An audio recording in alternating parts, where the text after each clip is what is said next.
What up, what up, what up, what up? It's your boy, E.T. And I know that you are ready to create a dynasty. Look, man, I'm so excited. May 3rd and May 4th, we are getting ready to create a dynasty. That's right, I didn't say success for 365 days. I didn't say success for 3 years. I didn't say 5 years. I didn't say a decade.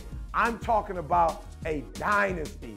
That's right, with the help of Max Knowles and his team. Woo!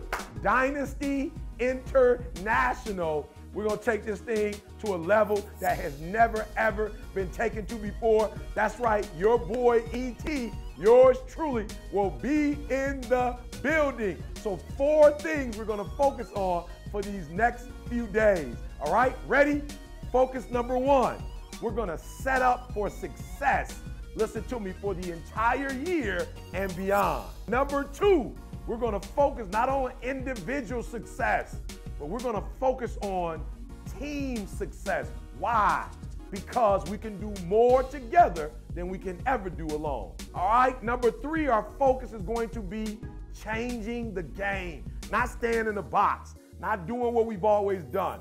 We're going to learn some things we've never learned before. We're going to relearn some things. We're going to revisit some things.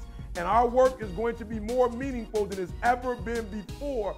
And finally, our 4th and final principle, this event is not meant for people who are interested, for people who are committed. No, this event is meant for people who are fully committed. We're moving past interest. We're moving past half-hearted commitment, and we are focused on people who are fully committed. So it's your boy E.T. saying, May 3rd, May 4th, be there or get left out.